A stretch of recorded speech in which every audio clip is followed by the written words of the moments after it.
ఓం నమ శివాయ. భక్తులారా, నరసింహస్వామి అనగానే మనకు గుర్తొచ్చేది భక్తుడిని కాపాడేందుకు భగవంతుడు తీసుకున్న ఉగ్ర అవతారం. దేవుడు కోపంగా ఉన్నా కానీ హృదయంలో మాత్రం అపారమైన కరుణ ఉంది.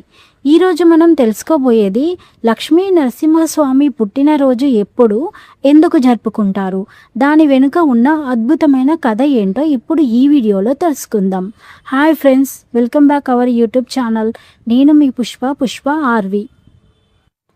ప్రతి సంవత్సరం వైశాఖ మాసం శుక్లపక్షం చతుర్దశి రోజున నరసింహస్వామి జయంతి జరుపుకుంటారు.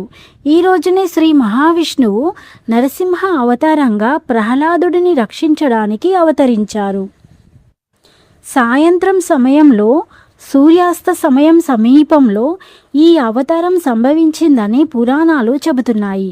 అందుకే ఈ రోజున సాయంత్రం ప్రత్యేక పూజలు, అభిషేకాలు, హోమాలు కూడా చేస్తారు.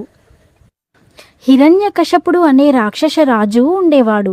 అతను మహా తపస్సు చేసి బ్రహ్మదేవుని నుంచి వరాలు పొందాడు. నన్ను ఎవరూ చంపలేరు, పగలు కాదు రాత్రి కాదు, లోపల కాదు బయట కాదు, మనిషి కాదు జంతువు కాదు అని అతని కోరుకున్న వరాలు అతన్ని అహంకారిగా మార్చాయి. అతను ప్రపంచమంతా తన పేరే జపించాలి అని ఆజ్ఞాపించాడు. కానీ అతని కొడుకు ప్రహ్లాదుడు మాత్రం విష్ణు భక్తుడు. హిరణ్యకశపుడు ఎంత శిక్షించినా ప్రహ్లాదుడు ఓం నారాయణ నమః అని జపించడం ఆపలేదు. ప్రహ్లాదుడి భక్తి చూసి దేవతలు కూడా ఆశ్చర్యపోయారు. అతన్ని చంపడానికి హిరణ్యకశపుడు ఎన్నో ప్రయత్నాలు చేశాడు. అగ్నిలో పడేశాడు, పాములతో పట్టించాడు, కొండపై నుంచి నెట్టించాడు. కానీ ప్రతిసారి విష్ణువు అతన్ని కాపాడుతూనే ఉన్నాడు. ఒకరోజు హిరణ్యకశపుడు కోపంతో ప్రహ్లాదుడిని అడిగాడు, నీ విష్ణువు ఎక్కడ ఉన్నాడు? అప్పుడు ప్రహ్లాదుడు, ప్రభు, ఆయన ఎక్కడైనా ఉన్నాడు, ఈ స్తంభంలో కూడా ఉన్నాడు. అప్పుడు హిరణ్యకశపుడు ఈ స్తంభాన్ని కొట్టాడు. అక్కడి నుంచి భయంకరమైన శబ్దంతో నరసింహస్వామి అవతరించారు. అది మనిషి కాదు జంతువు కాదు, అర్ధం నరుడు అర్ధం సింహం. సాయంత్రం సమయంలో గడపపై కూర్చొని తన గోర్లతో హిరణ్యకశపుని సంహరించాడు. అంటే బ్రహ్మ ఇచ్చిన వరాలను దాటకుండా ధర్మాన్ని కాపాడాడు. ఓం నమో నారాయణాయ. లక్ష్మీదేవి ప్రవేశం. హిరణ్యకశపుని సంహరించిన తర్వాత కూడా నరసింహస్వామి ఉగ్ర రూపంలోనే ఉన్నాడు. అప్పుడు దేవతలు లక్ష్మీదేవిని ప్రార్థించారు. లక్ష్మీదేవి వచ్చి స్వామిని శాంతపరిచింది. అందుకే ఆయనను లక్ష్మీ నరసింహస్వామి అని పిలుస్తారు. భక్తుడిని కాపాడిన రోజు, అధర్మంపై ధర్మం గెలిచిన రోజు, అహంకారానికి శిక్ష పడిన రోజు, భక్తి శక్తి ఎంత గొప్పదో తెలిసిన రోజు.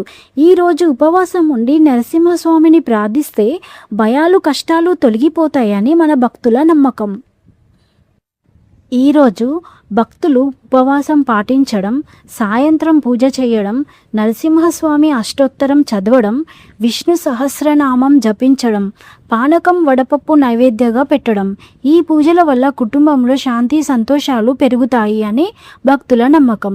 నరసింహస్వామి కేవలం ఉగ్రరూపం కాదు, ఆయన ప్రేమ రక్షణకు ప్రతీకగా. ఎవరైనా నిజమైన భక్తితో ప్రార్థిస్తే ఆయన వెంటనే కాపాడుతారని భక్తుల విశ్వాసం.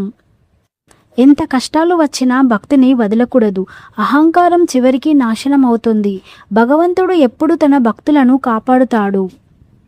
అయితే ఈ మంత్రాన్ని జపిస్తే సాక్షాత్తు ఆ లక్ష్మీ నరసింహస్వామి మన వెంట ఉంటాడని భక్తుల నమ్మకం.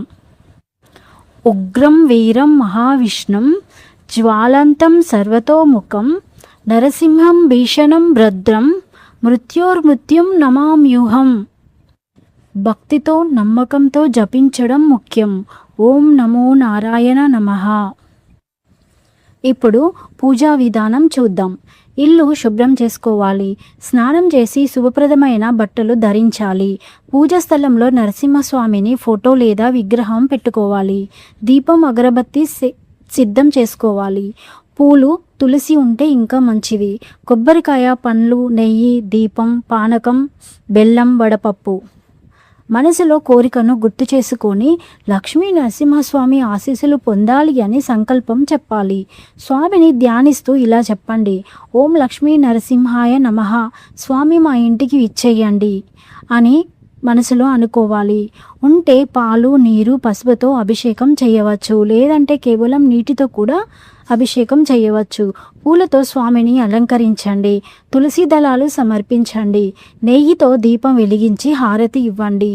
మంత్రం జపించండి. ఓం లక్ష్మీ నరసింహాయ నమః అని 11 సార్లు లేదా 108 సార్లు జపించండి. ఉగ్రం వీరం మహావిష్ణుం శ్లోకం చదవండి. పానకం, వడపప్పు, పండ్లు ఇవన్నీ స్వామికి సమర్పించండి. 3 లేదా 11 సార్లు ప్రదక్షిణ చేయండి. భక్తితో నమస్కారం చేయండి. సాయంత్రం సూర్యాస్త సమయం చాలా ముఖ్యమైనది. ఇదే నరసింహ అవతారం సంభవించిన సమయం అని నమ్ముతున్నారు. భయాలు తొలగుతాయి. దుష్టశక్తుల నుండి రక్షణ, కుటుంబంలో శాంతి, సౌఖ్యం, కోరికలు నెరవేరుతాయి. అయితే భక్తి, నమ్మకం ఉంటే చిన్న పూజ కూడా గొప్ప ఫలితాన్ని ఇస్తుంది. పెద్ద ఏర్పాట్లు అవసరం లేకపోయినా మనసులో శుభప్రదమైన ఆలోచన ఉంటే చాలా మంచిది. ఓం లక్ష్మీ నరసింహాయ నమః.